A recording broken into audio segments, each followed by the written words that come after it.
This is going to be a partial response. I don't really have anything prepared.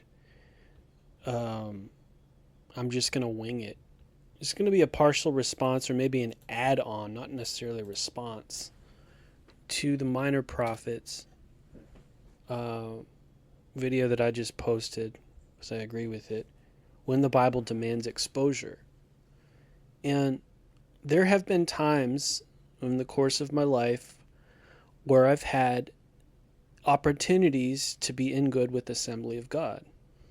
I mean, if I had the free will and the decision to push in that direction, I could have. If I was driven in that direction, I could have gone in the Assembly of God direction. There's just one problem.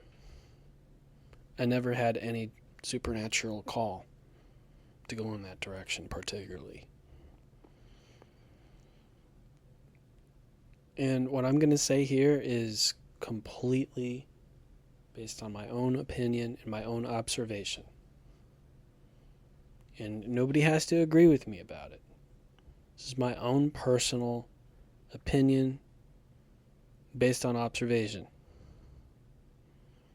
I believe that Assemblies of God is corrupt.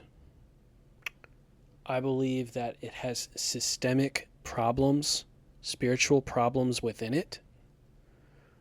And this can be simply observed by the fact that they remain silent about all of the scandals that happen in the world of charismatic leadership. Just go to ag.org right now. Go to the search at the top of the site. Type in Michael Brown. Type in Michael Brown. Go ahead. Crickets. Absolute silence. The only reference to Michael Brown AG has on their website is that other guy, Michael Brown, back in 2015, who got killed. Black young man. There's no reference to Dr. Michael Brown on the AG website. The silence is deafening. And the fact that they don't care to publish and to warn Pentecostals under the sound of their voice about these flagrant scandals going on in Pentecostalism. And it's left to independent YouTube channels to do that work for them. Okay. What's the matter with you, is what I have to say. Why are they completely silent? Especially about the Michael Brown thing. Especially that. All the other things I can understand. But Michael Brown this issue should be all over the AG website, and there's absolutely nothing about it at all. It's not on there at all to warn pastors about it.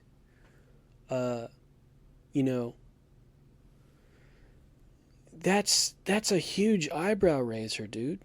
Now, do I agree with Assemblies of God in theology? 90% of the time, yeah. Core doctrines, fundamental truths, position papers, 90% of the time, I agree with them. I don't agree with them on everything. I don't agree with them on the rapture. I don't agree with them on deliverance. But I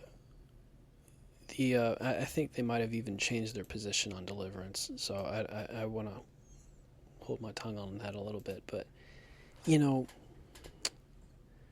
is presbytery useful? Yeah, it can be. It can also be a problem, as is evident in the fact of all of these CSA ministries that have presbyteries themselves.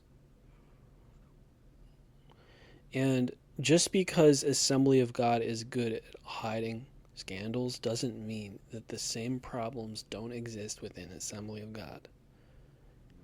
I think it's easier to expose these sexual things in independent ministries because there's no name brand covering. right? People aren't allowed to get their shoes filled. They're too big for their britches in terms of publicity in Assembly of God. You say, I'm an Assembly of God preacher. My name is Darnell Simpson. And how much influence does that man have? 30 people. So if Darnell Simpson ends up becoming a CSA abuser, he will be dismissed. And the damage would have been confined to 30 people.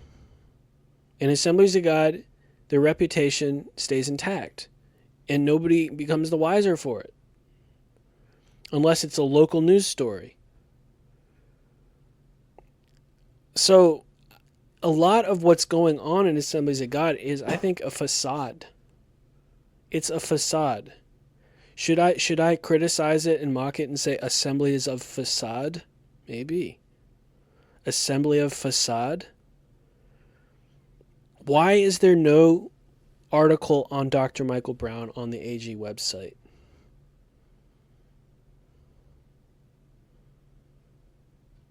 It's because they don't care. And the same thing goes for Church of God Cleveland. I think there's systemic problems going on.